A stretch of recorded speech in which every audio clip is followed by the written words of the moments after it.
This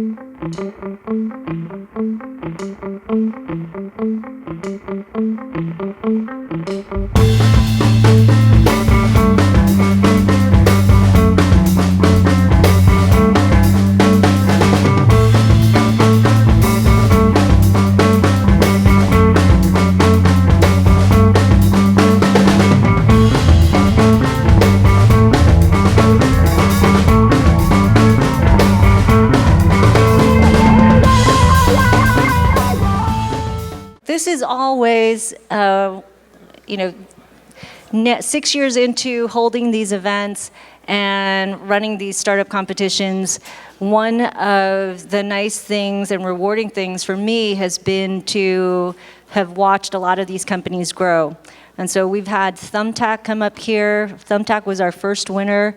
Thumbtack's been on stage. Marco Zappacasto is the CEO. We've had Dog Vacay, Pocket Dog. So a lot of the companies that started off on the stage presenting as a startup pitch competition finalist, now they're here as a keynote. And Turo's the same. So Turo, class of 2010, they were on our stage and presenting. And I looked back at the tape and there were 50 cars on Turo. How many people here know what Turo, have used Turo? And okay, so Turo's ride sharing.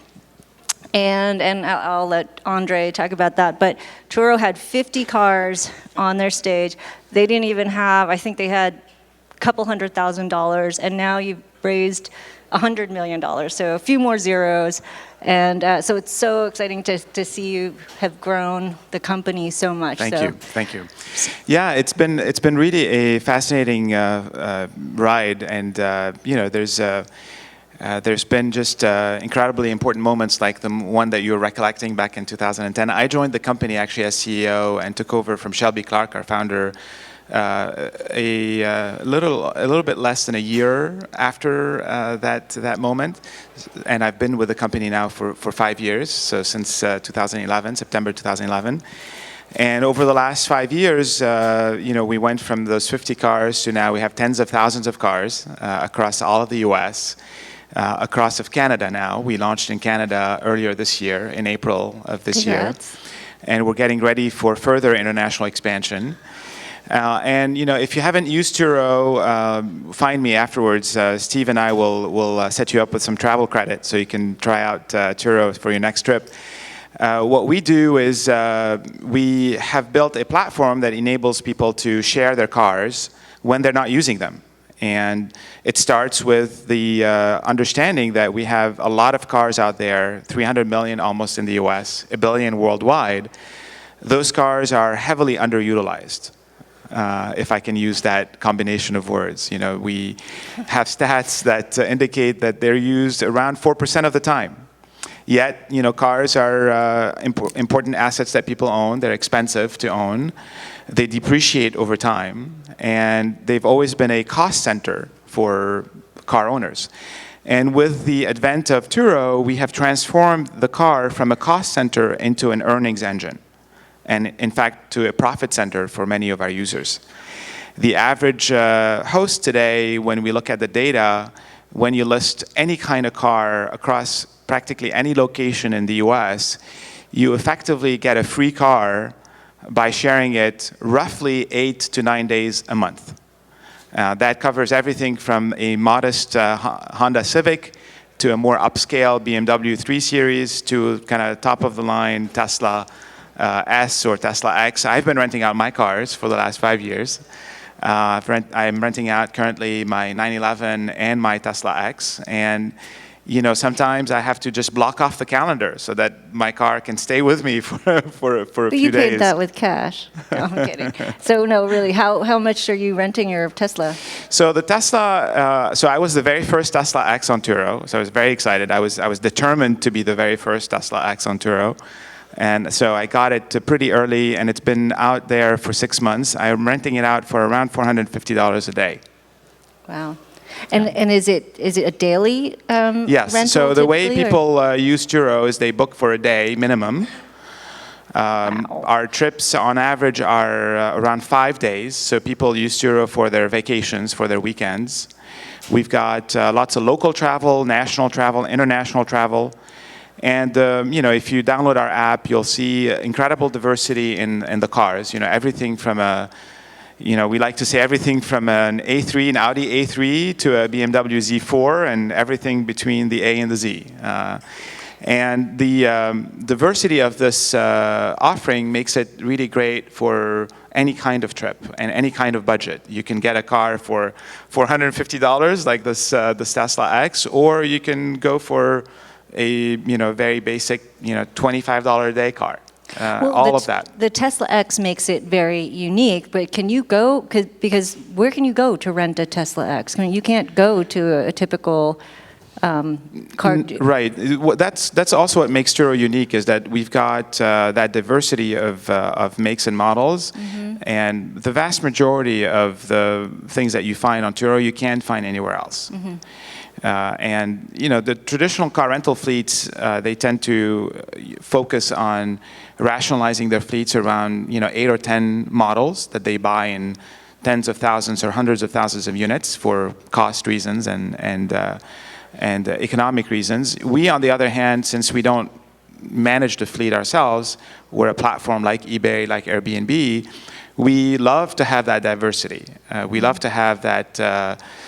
The fact that you can get not just a BMW 3 Series, but you can find the 328i or the 330i or the 335i, or you can get the red one, the blue one, or the white one. And that diversity has always been, I think, a core competitive advantage for Turo versus the traditional way. What do you do? And I'm looking at Alex right now because I know Alex has a fleet of cars and really nice ones that I don't think he would like anyone to drive, perhaps, unless you can tell him he can rent it for $450 a day. But that sounds appealing. But how do you? There's a trade-off, right? You can make $500 a day, or how do you appease some of the concerns that some car owners have about risking their car out with another driver? Yeah, when we were first pitching the company a few years ago, people were looking at us like we were crazy. Like, why should I rent out my car as somebody? They're going to treat it like a rental car. Mm-hmm. And of course, that continues to be something people are concerned about. What we found is, we are trying to build a community here on Turo, and we're connecting people directly. So when you list your car, you create your own profile. You have your little blurb about yourself, your photo. And similarly, when somebody is wanting to book your car, they will create their profile and they will message you and introduce themselves, and you'll meet online first in the app. And I think that creates a lot of trust between the traveler and the host. And then, of course, when the trip is about to start, they actually meet in person to exchange the keys. And we found that this human connection was alleviating a lot of those fears of the unknown, the fact that I didn't know who was going to drive my car, that I was worried about who was going to drive my car. But if I knew Bambi is driving my car, I got to know you with the app. I got to meet you. It's great. There's a lot less of a concern from that standpoint. In fact, we used to install hardware in cars. The very first iteration of the company that you saw back then was very different from what it is today, because at that time we thought, we don't want people to meet. We want to make it super seamless and efficient. So let's just put hardware in these cars and make Bambi rent Andre's 911 without ever meeting. I didn't need to meet you, you didn't need to meet me. Actually, we never connected. You just went to my car and unlocked it with your mobile phone.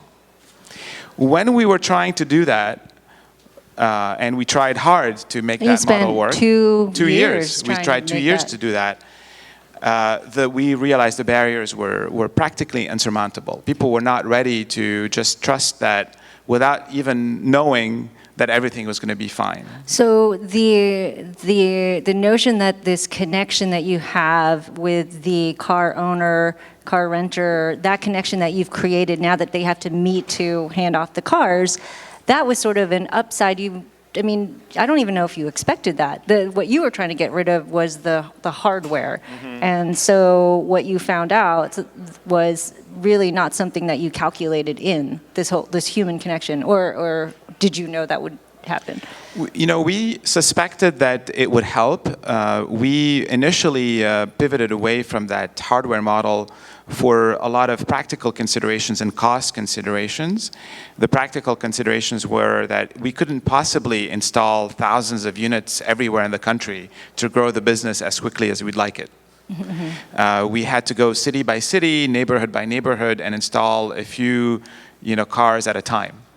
Because all of those, those types of hardware solutions today, even more at that time, were very complex to install. They required professional installation.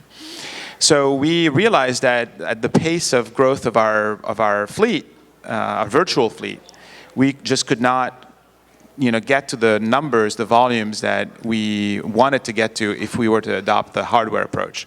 But then the extra bonus that showed up at our door when we removed that hardware requirement and we created a platform where people actually connected in person was we saw not only the cars, the number of cars just skyrocketed, but also people were much more ready to to accept the rental and to fulfill the reservation than ever before.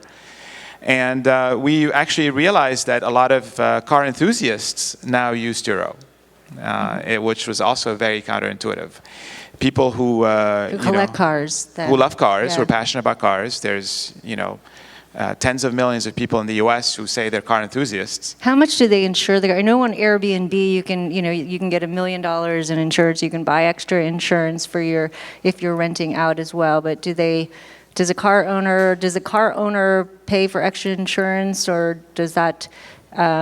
Or do you, like Airbnb, do you already give? We offer the insurance. So we've, from the very beginning, created a coverage that it works both for the owner of the vehicle, the host, and the traveler who's booking the car. And we provide liability coverage for the host of $1 million in liability with no deductibles.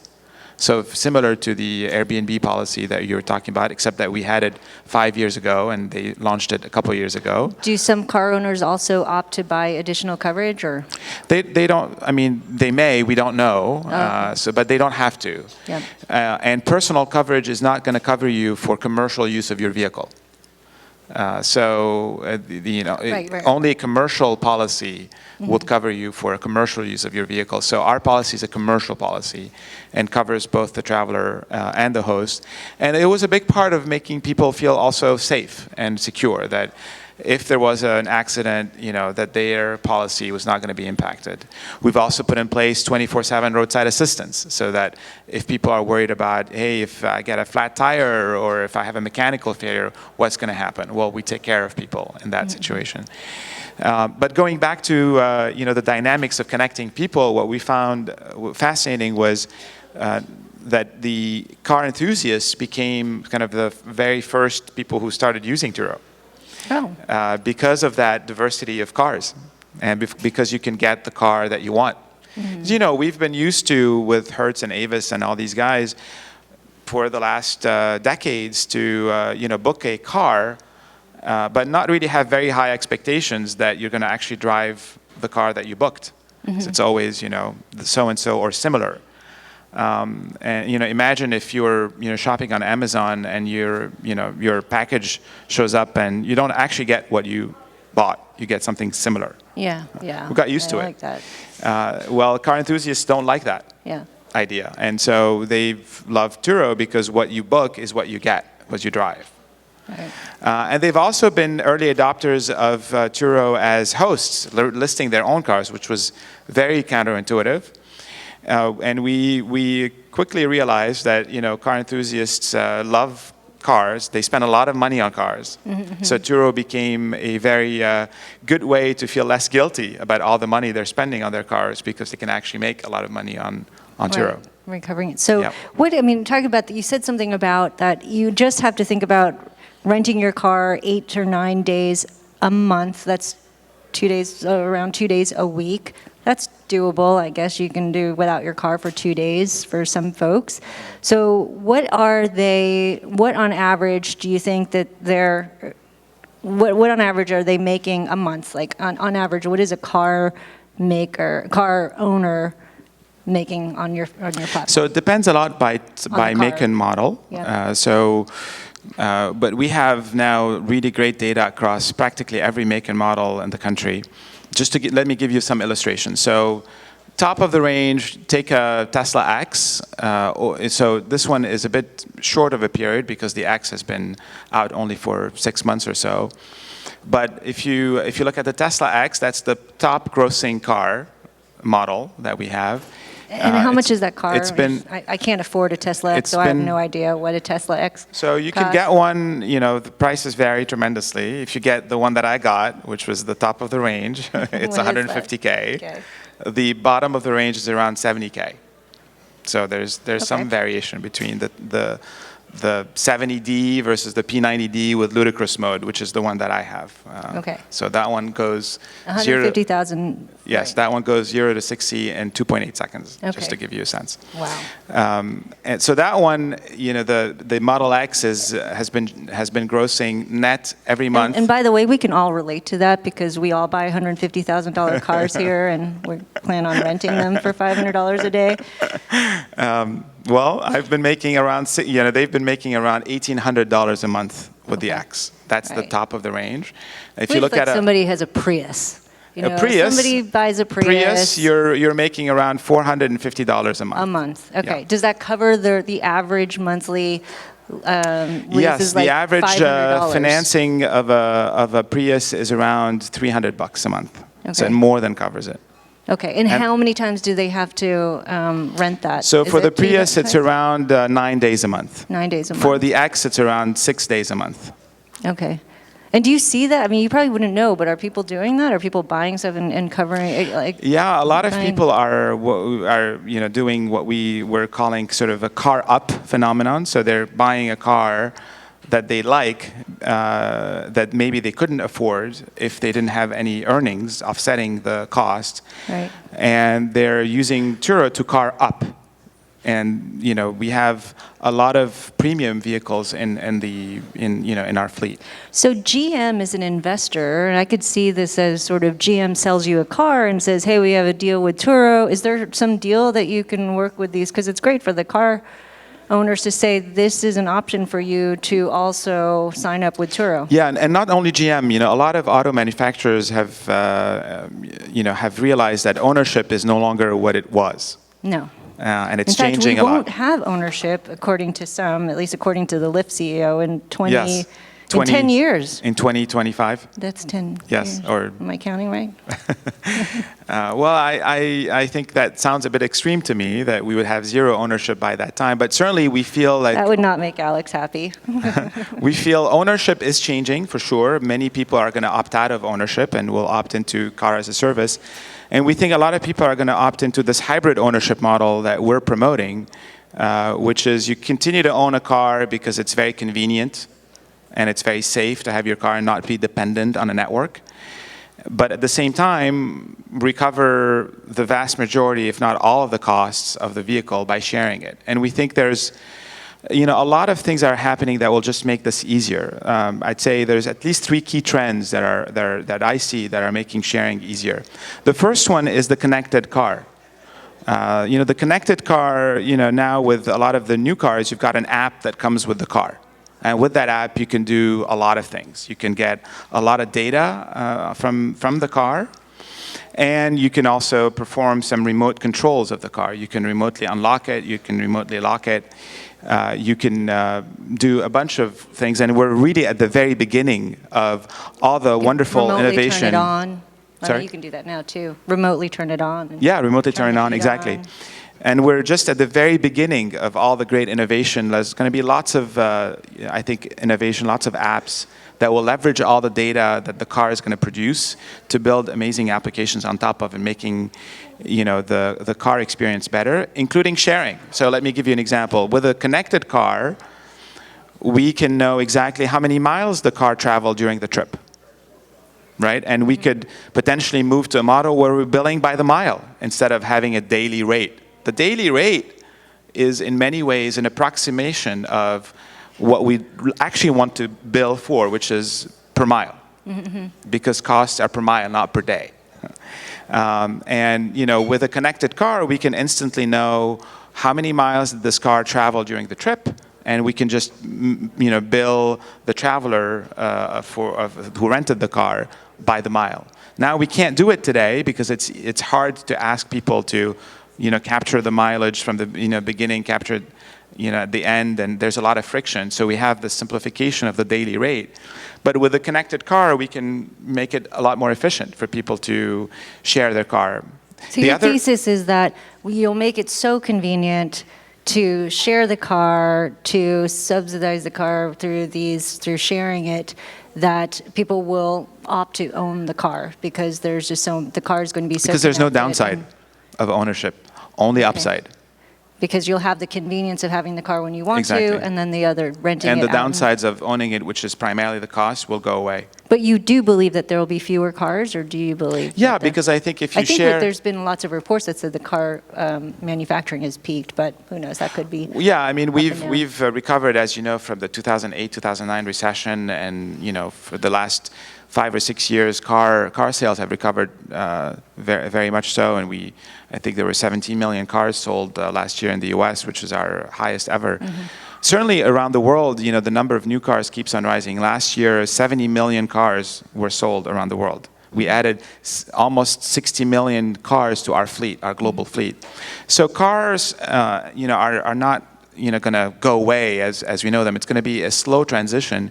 But we think that connectedness, to speak back to the trends that I think are going to change cars as we know them, that is one. The second one is electrification. I think electrification, we're very, very much at the beginning. But when you look at the environmental norms that are coming out of Europe and the US and China increasingly, it's practically impossible to meet with the combustion engine. It's pretty much impossible to meet the new norms that are going to be coming online in the next few years. Mm-hmm. So you need to either have all of your fleet turn electric or at least be plug-in electric cars. So that means you're going to see more manufacturing because they have to sort of meet the standard. Yes, they'll have to meet the standards, and new cars that will be bought, once those standards will be fully in place, will have to be either electric or plug-in electric. And that's why even, manufacturers of the most iconic cars, the most iconic sports cars, mm-hmm. are starting to switch to electric. Porsche announced last year that with their new prototype that they're actually going to build the next 911 as an electric 911, mm-hmm. which was kind of a scandal, at the time of announcement. But they have to. The norms, the pollution norms mean that the combustion engine cannot meet the next generation of pollution guidelines. So electrification also helps with sharing, because electric cars are a lot easier to share. Mm-hmm. They're a lot simpler in many ways. There's a lot fewer mechanical parts. You can't burn an electric engine. You can just, if you one day you book my car, you push that accelerator pedal, it will just zoom in and nothing's going to happen. It's designed for that. Whereas, if you were driving my 911 that way, and you haven't waited a little bit for the engine oil to reach the right temperature, and you were pushing the car a bit too early, you might risk burning the engine. So there's also that simplification with the electrification that makes cars safer and easier to share. And then the last piece is the self-driving cars. I think self-driving is going to be great for sharing because today, because our paradigm is you can only drive the car, and you can therefore go and meet your host by going to their location, or they have to drive to meet you at your location. The car will drive itself? Yeah, it will. You will summon the car so that it could go pick up your traveler. Then you'll miss the bond. Well, you'll be on video conference on your screen in your car. You'll say hello, welcome to my car. Let me show you. Yeah, I mean that's what we need to be prepared for. Okay. We have video conferencing on FaceTime and Skype and all kinds of messaging apps. It will be in your car. When do we reach a world where all of the Turo cars are going to be self-driving cars? I think they're all going to be self-driving in the next 20 years. Because to some level of self-driving, maybe not fully autonomous. Even our Uber drivers will be self-driving cars. Potentially, yeah. I mean, I think with self-driving, I think you're going to have different models emerge. Okay. There will be networks of self-driving cars that will be networks like Uber networks or Google networks potentially, or Lyft networks, or maybe Apple networks. And those I think are going to be sort of serving really the dense. There will be replacements for bus. There will be effectively the replacement of buses, of taxis, of current kind of human-powered Ubers and Lyfts, and then you're going to have just the personal car, which will also be self-driving, because it will be very practical to have access to these self-driving capabilities and a whole host of driving situations. And it'll still be your car. It won't be sort of a network car. It will be your car, but it will have that self-driving capability. Do you think you'll have more personal cars being shared or network cars being shared? Who owns this network of cars? I think you'll have different use cases for both. And so it will be a balance. It's sort of like how you think about home ownership. You've got different levels of home ownership. You've got different levels of home ownership for second homes and vacation homes, and different levels of sharing of vacation homes versus principal homes. I think you will end up having that kind of flexibility with cars over time. So I want to say we have under 5 minutes, and so please take advantage of Andre, who not only knows about the future of transportation, but he also knows a lot about marketplaces in, was it 99? No, 95 or 99, circa 90s, mid to late 90s. He founded iBazaar and sold it to eBay.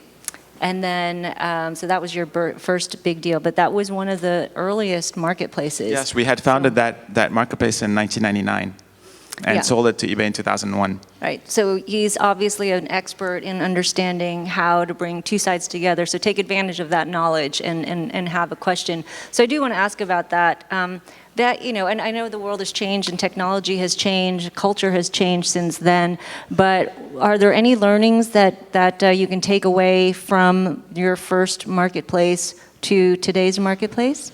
Yeah, absolutely. A lot of things have changed, but a lot of principles haven't. The technology, the way we developed our technology back then is so different. Was so different. I mean, it's at that time, half of our engineering team was focused on system administration and running the data centers and actually buying the hardware and installing a $5 million seed round. Yes, installing the software, etc. Now, of course, we don't actually have any of that stuff. It's all on AWS, and it's in many ways made it dramatically easier for people to just build their technology without having to worry about hosting it anymore. But a lot of the principles of a marketplace are very much universal, and they don't change. I think some of those principles that I've learned at iBazaar and then at eBay in an even bigger scale and a more global footprint, we've tried to, and Shopping.com, we've tried to apply at Turo. And some of those principles, we apply them, all the time. I think the first one is that at the heart of every marketplace, there is a community. And that we've got to think about the business as a business that is essentially a platform that is connecting that community. Mm-hmm. And when you have that mindset, I think it pushes you into directions that you wouldn't naturally go to if you were thinking about the business as just an app, mm-hmm. and that you were controlling the experience yourself. We think about ourselves at Turo as, marketplace managers, and we're empowering our hosts to be successful. Mm-hmm. And so we look at our hosts really as partners in this business. Often our best ideas, the things that we've implemented that had the biggest successes, were very much driven by our hosts clamoring for them. For example, a few years ago, right as we were pivoting away from that hardware model to the community model, one of the things that we thought we would do was just to offer daily rentals. We didn't think people would book for weeks or months at a time. And Yeah, just so it started off when Turo started, they was- started off with the model of they would compete against Zipcar. So Yes. most people would rent a car or share, rent a car on a daily basis, not on a long-term basis. Yes, an hourly basis even hourly at that basis, time. yeah. And so we thought we're going to continue with the hourly type of approach.